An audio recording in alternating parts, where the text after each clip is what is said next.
Tochampudi, stage. Hello, Vegas. Thank you. Here you go, Ravi. Thank you.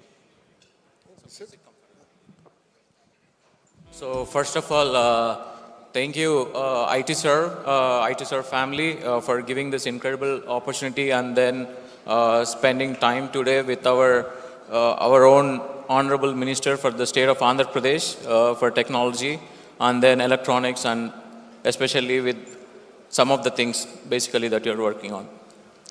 So first I want to congratulate on the victory that you have actually achieved. So just want to understand, has it sunken in and how do you currently feel for that? First off, thank you IT sir for having me here. Our journey is not new. I remember working with IT sir way back in 2017 when I became the first time IT minister. So thanks for having me, really appreciate it. Please give a round of applause to our minister.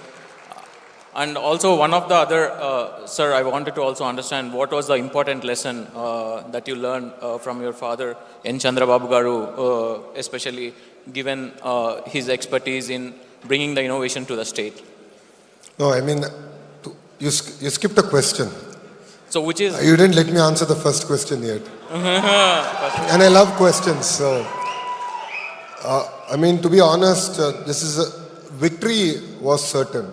But I think this kind of mandate took everyone off guard. This mandate has increased our responsibility. It's a great responsibility on our shoulders. We take it with all humility. There are a lot of aspirations that people of Andhra Pradesh have. And as a government, we really need to be focused on delivering on those aspirations. So I think we're going to meet midways in terms of delivering on that. And in terms of my lessons from my leader, is to be very patient and perseverant.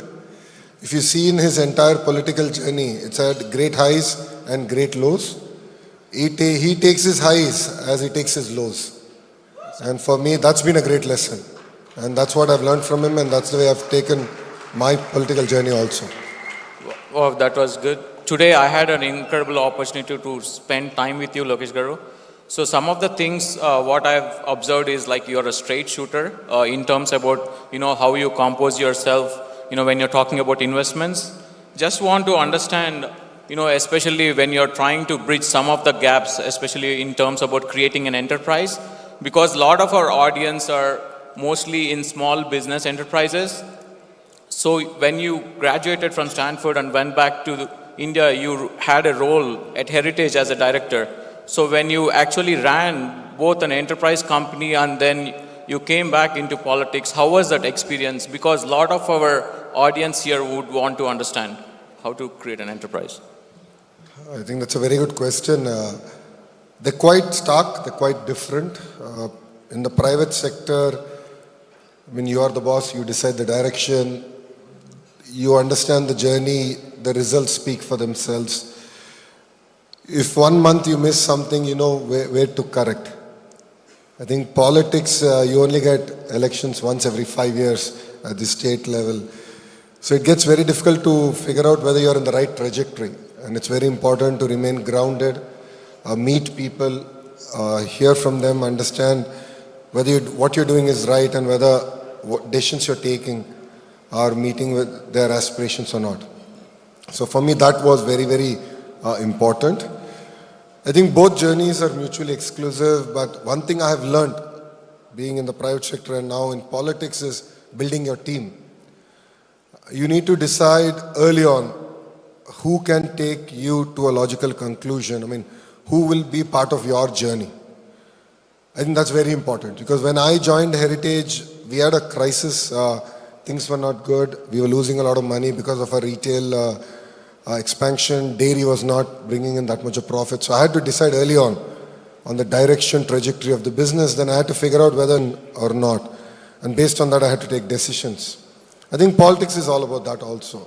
I think you need people who believe in your vision, but also have that boldness to correct you when you're making mistakes. So in that sense, in terms of building your team, building the leadership in both organizations is something that I find very similar. Yes.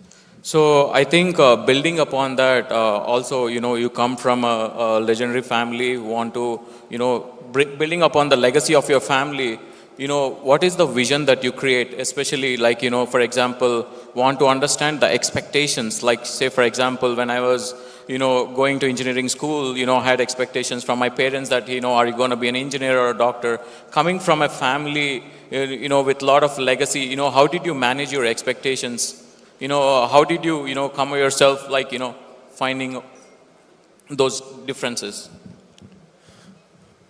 I mean, even if you look at, even in business, when you come from a certain business family, the institution might have certain expectations on you.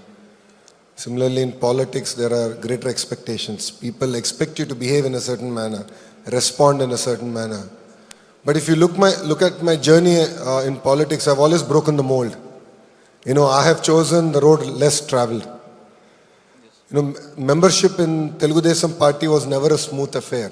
And in 2014, I chose that as my focus area. Similarly, in 2019, when I had to contest election, there's always a debate on which seat I should contest from. Generally, political legacies, people, second generation, third generation politicians choose a safe seat. I chose Mangalgiri. And Mangalgiri is a seat that we did not win since 1985. So I said, I should try it out. I should challenge myself. And, political legacies are not about safe seats. I think we should choose a road less traveled. I lost in 2019 by 5,300 votes. I never felt bad. I said, I didn't have enough of time to convince the people of Mangalgiri on what Lokesh is. So I spent 5 years, I worked on it. I said, I'm going to contest from here. And in this process, a lot of people told me, why not contest from a safe seat also, just in case you lose? And I told them, if I do take an easy route or exit, that's accepting defeat, and I'm not going to. So I contested in Mangalgiri in 2024, and I'm really proud to say that I won it with the highest majority that Andhra Pradesh has ever seen, which is 91,000 votes. Wow.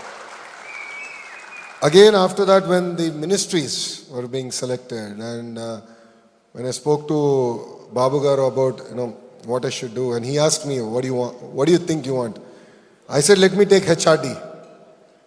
Human resource development is one of the most toughest ministries, a lot of teacher unions, and I love the challenge. And it's a great opportunity for me to shape next generation leaders, thinkers, engineers, scientists, doctors. So I always believe as leaders we should take a road less traveled and transform in your own way.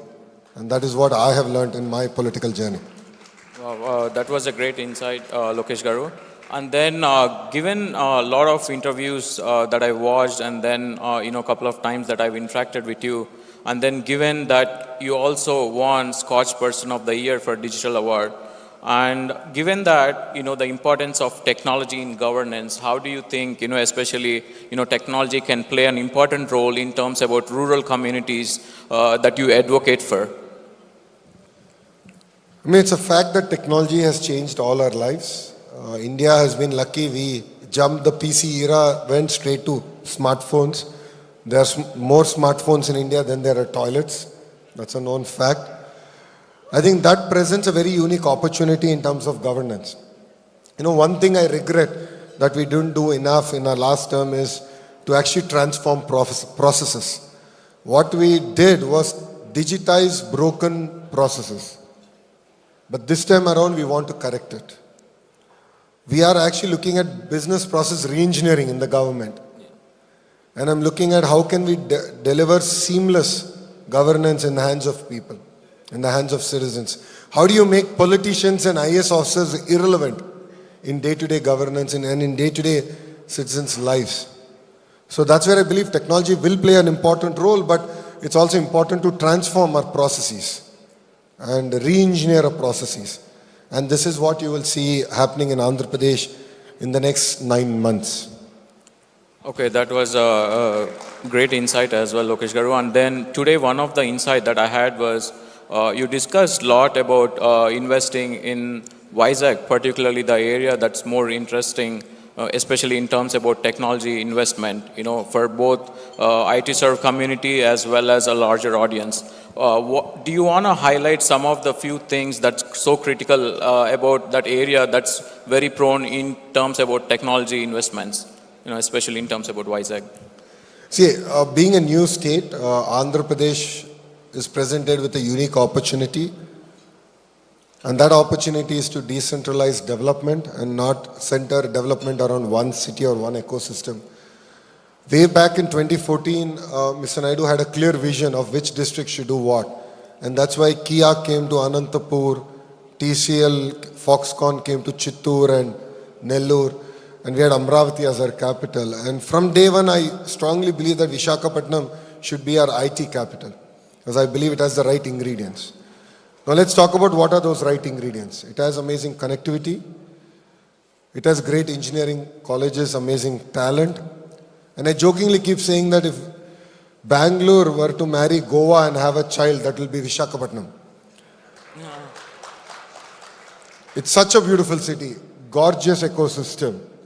And I truly believe that for IT, not only to survive, but to thrive, Visakhapatnam has all the right ingredients. As a state,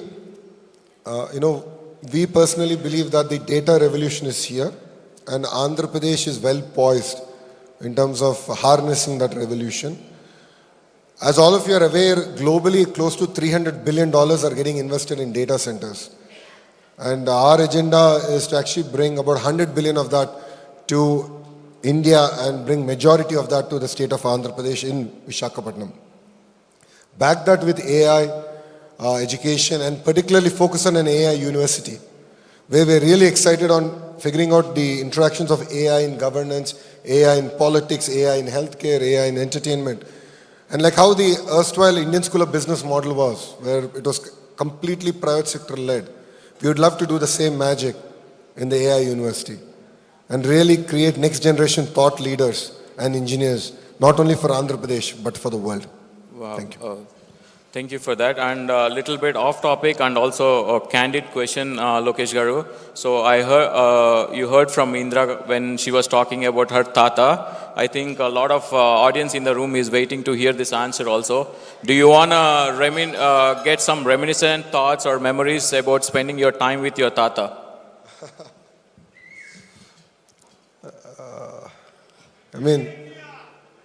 Johar NTR. Annagaru is larger than life. And from my childhood, that's all I remember about him. And all of us were very scared as grandchildren. Because, he was a tall personality there. But he had a very emotional connect with all his grandchildren. And he personally named all of us. So, I got Lokesh because of him. And all my cousins have their names because of him. So he had a lot of personal attachment with all of us. But honestly, we were just too many of us for him to spend time and nurture our aspirations and ambitions. But he was very humble, and every birthday, we used to go meet with him, spend time with him.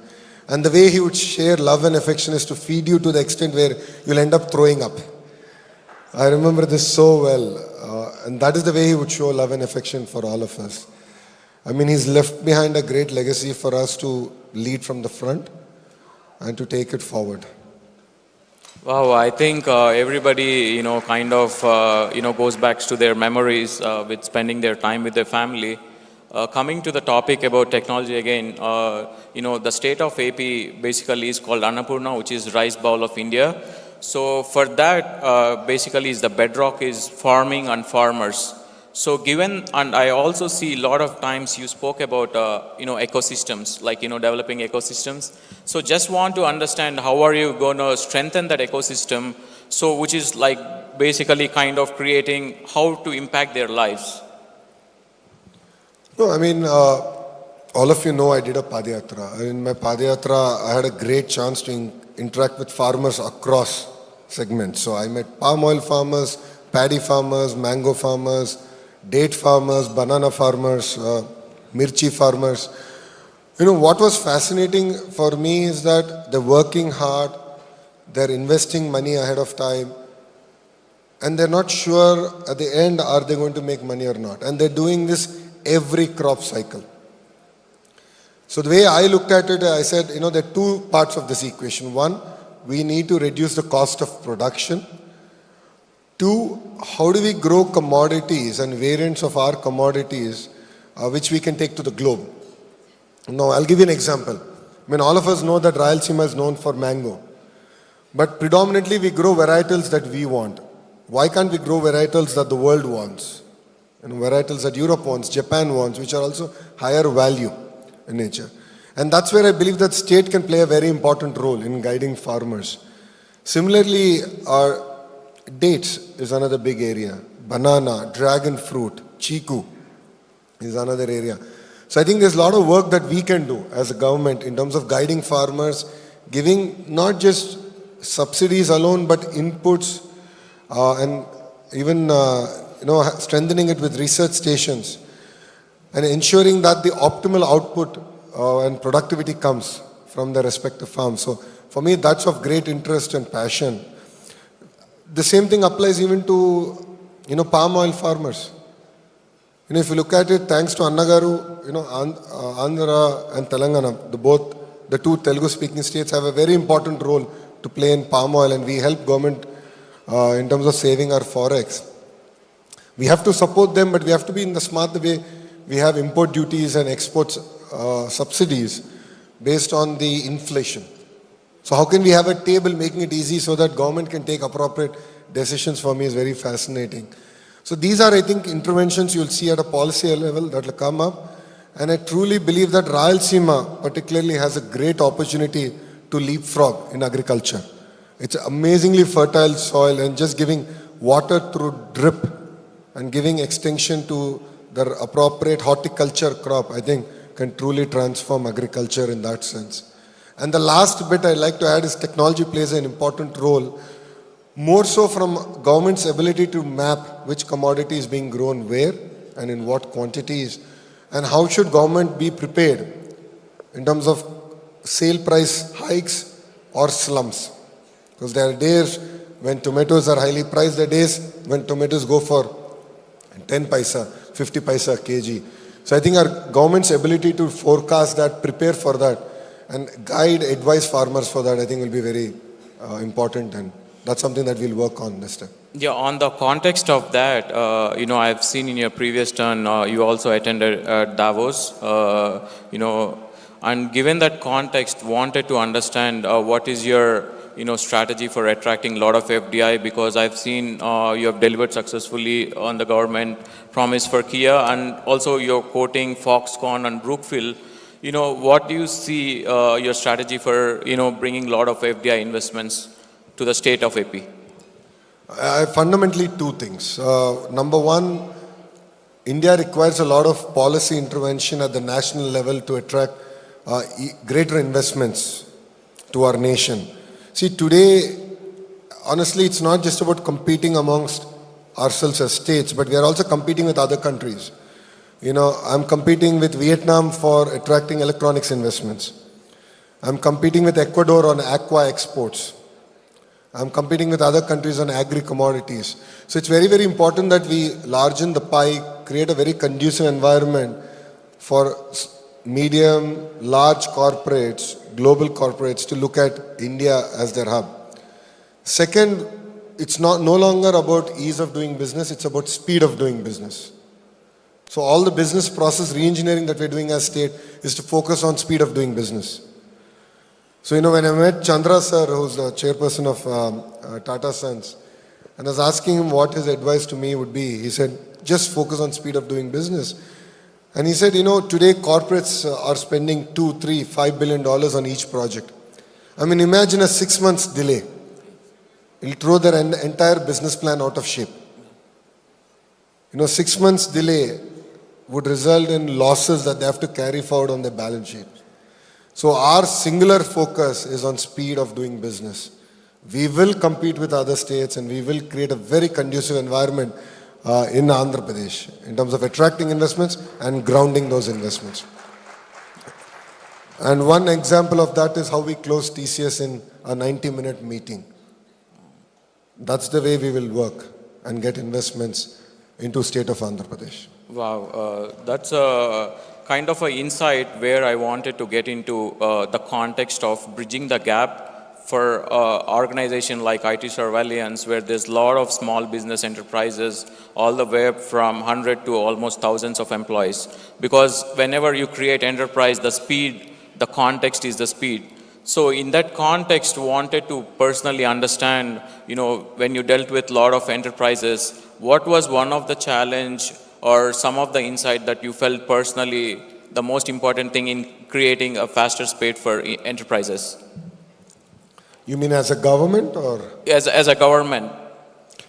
So the challenge is how do you translate the vision of the chief minister down to the grassroots line functionary? So the chief minister has a clear vision to attract investments. Every meeting he talks about how many jobs did we create. But the problem that I see even at the grassroots level, at the field level is there is still the need for greater momentum. The tendency is to tell how not to do things. And that's the challenge that we struggle with. So we are in the process of bringing about that change, institutional change, among the officers, among the political system in Andhra Pradesh to drive and be very focused on getting investments and creating local jobs. Yeah, I think building upon that, given all the work that you have done with the government, just wanted to understand what is your ultimate goal in politics? Do you want to see yourself at a national level or, anything, any role beyond Andhra Pradesh in the coming future? I mean, politics is one great field where you can positively or negatively influence people's lives. Being a third generation politician, I see this as a great opportunity to really transform things. There's amazing aspirations at the grassroots level, and it's important that we meet those aspirations and deliver. And after that, it is for people to decide where I should be. People of Mangalgiri in 2019 felt that, I had to serve them for 5 more years before giving me a chance. And when they gave me a chance, it is with a majority that Andhra Pradesh has never seen. So I think that's the beauty of the political system. So, we are here to serve the people, we are here to create amazing policies, attract investments, create jobs, create ecosystems, and then it is for people to decide whether I should be a gully politician or a Delhi politician. Oh, so given that, Lokesh Garu, one of the other thing, a lot of, people in the audience would love to know is, you were back home at the ripe age or early age of 32, 33 to run an enterprise and to get into government. So what would be your advice for a lot of, young and dynamic leaders out there? For example, we have some of the few, IT serve members who went and contested back home, like Ramu Garu from Guruvara or Yarlagadda Garu, and then also Suresh Garu. So what kind of advice, do you want to really give to, young people out there who really want to go out and then do public service? No, my advice to everyone has been is, first you need to settle down financially. That's very, very important. Today I am able to do what I want to do for the single reason is because Brahmani takes care of me and pays for my credit card bills. Not everyone is lucky in that sense. I'm very lucky.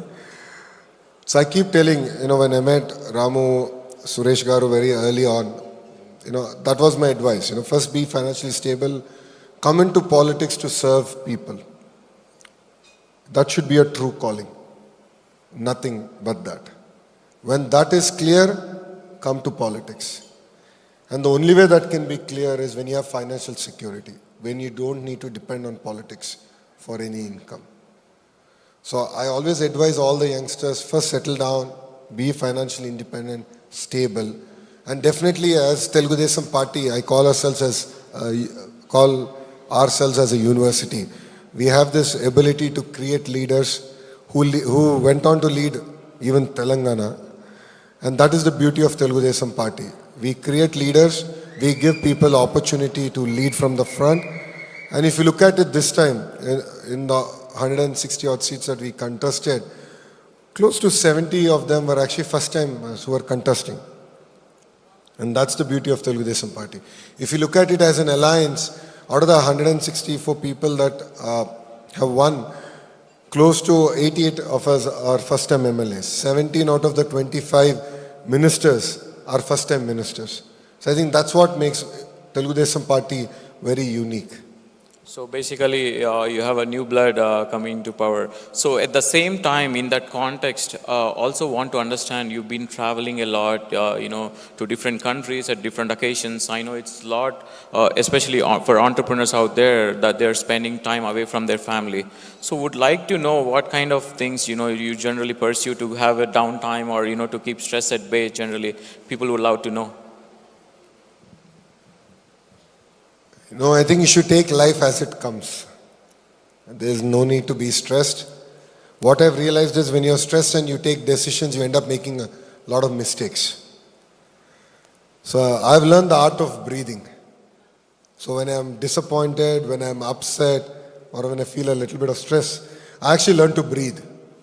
And that really de-stresses me and makes me calm, and that enables me to take right decisions.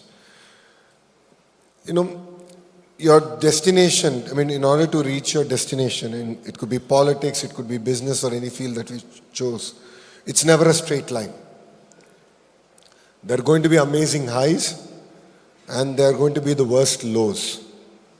And what I've learned from our leader is you should take your lows as you take your highs. Then life is constant, life is good. Never carry stress home. There is no need to carry stress home. I believe that the stress of work should be left outside your door. When you go home, you should spend time with your family. No second thoughts about it. But saying that, if there are no sacrifices, you really cannot achieve what you want to achieve. Every day I never sleep before the date changes. I meet people till about 10:30, 11 in the night. If you want to achieve greater things in life, and if you really want to leapfrog, then you will have to make certain sacrifices.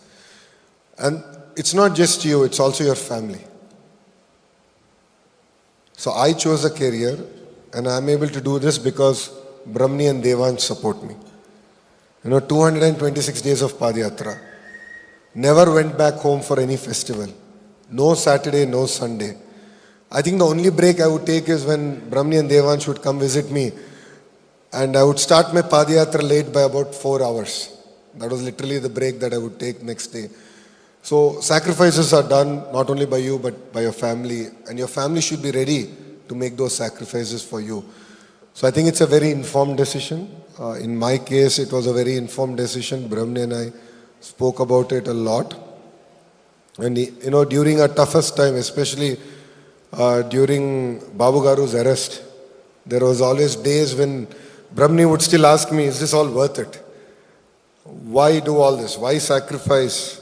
Because end of it, look what's happened to the family. But I think all of us changed our opinion when in Hyderabad there was a gratitude concert where without any political involvement, 45,000 IT professionals came and stood in the solidarity of Mr. Naidu. That is something that fundamentally moved us. And that was such a strong push for the family and recognition for the family that, all of you have made sacrifices. What you're going through is wrong. We stand by you. That personally meant a lot for us. And I remember from that day, Brahmani never asked me the question on, do you really want to still continue in politics? So I really thank all of them, and I thank quite a few members here who also stood in solidarity with the family and with Babu Garu across various cities in the US. It really meant a lot. It really reinforced that we were in the right direction. And it was a reality check for the entire family. So thank you very much. Yeah, I think in that context, I had an incredible opportunity to meet CBN Garu last year. and what a visionary he is. And then I think I'm one of the byproduct where you see the best of America that has to offer out there. Given that context, how do you want his legacy to be remembered? That would be, one of the things we would like to know. I mean, Babu Garu his legacy has many chapters. If you look at it, being one of the youngest ministers of his time is one chapter. Being a very bold politician in the age of 20s is a chapter. And that is how he met Anna Garu. Starting from there, and if you look at the transformation that he also went through personally, if you look at the way he's governed between 94 to 2004 is simply amazing. And even today, I still cannot imagine that without smartphones, with the, I think 42 people teleconference system, he was able to govern the entire state of Andhra Pradesh and deliver ISB, Microsoft, and modern Cyberabad, what we today see. It's just fascinating what he's done, and so I believe that is one chapter. The last 5 years is another chapter. I have seen a completely different person. His commitment, his perseverance, his persistence, even during the darkest moments of his life, which none of us imagined would ever happen, for no mistake of his, when he was sent to Rajahmundry jail, it never moved him. He was very strong, very focused. And the most surreal experience for me was when I went to see him the first time. I still remember, I got down from the car and there was a plaque which said in 1998-99, Babu Garu modernized Rajahmundry jail. And there was another plaque next to it, which was the building where I met him, the Mulaqat would have been, which again was rebuilt by him between 2014 and 2019. So, if you look at him, he's left such amazing legacy wherever he was and the kind of governance he's done. And I believe the best is yet to come. I believe best of Babu Garu is yet to come. Andhra will see a completely different man, and he will script a completely new legacy for himself. Amravati is a legacy that he's going to script. Vishakhapatnam is something that he's going to script. What he's going to do for Chittur, Kadapa, Anantapur, Kurnool. You'll be simply amazed. Because today the way he's looking at governance is 100 days. He's not saying I'm here for 5 years. He's saying this 100 days I'm supposed to do this. Each minister is supposed to do this. Where are you? So already our first 100-day report card came and the next 100 days we are already on the sprint to deliver. So I think the best of Babu Garu is yet to come. Wow. So everyone in the audience is actually rooting for you on the state's success, Lokesh Garu. So given that, I also understand you had a lot of background in technology and management. So what actually inspired you to come into politics? What is that, what does it, tick you? What is that passion, So I remember this very well. This was in 2004, after Babu Garu last election. I went to a wedding with him. It was a 5,000 people wedding. I remember it very well. It was a hall of twice this size in Hyderabad. And he entered the hall as leader of opposition. He just lost an election and a year into it. And what amazed me is 5,000 people standing out of respect for him. And that moved me personally. In power, out of power, the good work he's done always will stand and will always live along. So that is where I felt it was very important for me also to serve people, and no other field, it could be philanthropy or it could be even the private sector, would give me that kind of respect. And that is the day I decided that my true calling will be politics, and I will join politics eventually. Wow. So I think personally in that level, one of the things I wanted to, ask you also is, given that context, the passion and the drive that you have, in terms about building the enterprise, want to understand how IT serve community and the state can act with each other in terms about like, skilling or upskilling and creating a bridge for a lot of, investments. Especially not only in terms about IT, because it's not only IT, so especially in terms about pharma or also healthcare sector.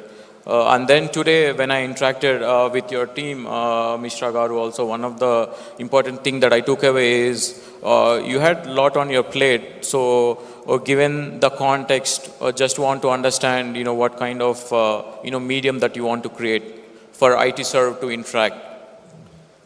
I truly believe it's a two-way street. One of the agendas with which we are now working is how do we double the per capita income of Telugu people here in the US, all across the world. And one thing we want to work with IT service, how do we skill up all our IT professionals in the US and across the world? How can you get them ready for the next generation technology wave, the AI wave and so on and so forth. So that's an area of great interest for us as a state of Andhra Pradesh. The second bit, Andhra Pradesh is open for doing business. We are ready. We will match it with speed of doing business. I'm leading a delegation in which we have a very young IAS officer who is the CEO of Economic Development Board. As you said, all of you have interest not only in IT, it could be tourism, it could be education, it could be healthcare. And as a state, we are ready. We are ready to make this an amazing journey. And together, I believe that all of us can transform the state of Andhra Pradesh. One thing I've personally noticed, the difference between 14 and 19 and now 24 to 29 is there's renewed interest. And there's greater commitment saying that let's do it now. I see that in everyone. I truly believe that last 5 years seems to be a bad chapter in all our lives. And all of us feel bad and we really want to work hard and really do good for our state. And as a minister and as a delegation, we're really excited to take all of you back and actually showcase what we can do best and what are the areas that together we can develop the state of Andhra Pradesh. Wow. A round of applause on a lot of insights that Lokesh Garu has shared. And Lokesh Garu, I also watched the drone conference that happened in in the state of AP, and then you also received Guinness World Records for that show. So just want to understand in terms about the buzzing technology right now. A lot of people understand about AI, blockchain, and quantum. How do you want to interact in terms about especially the drone and the technology in relation with AI? What kind of technologies that you want or you think the state should implement going further? I mean, as we always say, crisis is an opportunity. When we had floods in Vijayawada, it's one event in 248 years, if I'm right, where half of the city was actually flooded. We piloted drone delivery of relief material. This was not purpose-built drones. These were agriculture drones. Jugaad India model. We had a basket hanging. We put what every house needs and we started delivering and it actually worked. And we've realized its power. I wouldn't say it's we've solved the problem, but I believe that we found a solution that we can now really expand and take it forward. Saying that even in governance, I believe technology will play a very important role. AI will play a very important role, and I'll explain why. This is something I already shared in one of the meetings today. As soon as I became minister, a person messaged me on WhatsApp, and he's a disabled student. Andhra Pradesh government enables them to take 5 subjects, not 6. Whilst when you apply for IIT and NIT, you need to give 6 subjects marks. So they said, because of this technical reason, we are not able to get into IIT and NIT, please help us. So I had a very young IAS officer working for me in one of my, in school education department, and I told her we need to find a solution. So with her interest, she searched, she went back, found a 1992 Geo that enabled me to average the 5 subjects marks and give it for the 6 subject mark. Very simple Geo, you would think, but we fundamentally changed the lives of 45 disabled children. I mean, these are children who all their lives were insulted, made fun of, and here they were just at the door of an IIT, NIT, and because of a government regulation, they're unable to open it. Now let's think about this. If that officer did not find the solution, then what would have happened to their lives? That is where I believe AI can really be transformative. If the models are trained well, we can find solutions. So what you will see in this particular term of the NDA in Andhra Pradesh is effective use of AI in finding solution and solving long-term problems of our citizens. So before we wrap up, Lokesh Garu, just for the audience, just want to understand what is your favorite pastimes, your hobbies. A lot of members requested this question for you, so that would be good. I truly enjoy spending time with my friends. Unfortunately, now I don't get that much time. So whenever I do get the chance, we travel together. We travel across the globe. The current opposition seriously has a problem with that, and I don't know why. When I'm paying for my trip and going for a vacation with my friends, they seem to have a problem. But I love to spend time, and that's the only way I believe that I can get to hear the other side of things, another perspective of things, and learn what's happening around me and across the world. Because otherwise, politics is a bubble. And time and again, I need to step out, like how I did during this trip. I go back with renewed energy and thought process. So like this, once every 3 months, I like to take time off and actually spend time. Go see the world, see what's happening around us, and bring those back for the state. Wow, I think that was a great conversation, Lokesh Garu, today. So thank you so much for spending your valuable evening with us. So wanted to wrap it up. Thank you so much. Thank you. Thank you very much for IT, sir, for having me. And Jai Hind. Nara Lokesh is a visionary leader who is renowned as one of the biggest driving forces in the modern transformation of Andhra Pradesh by bringing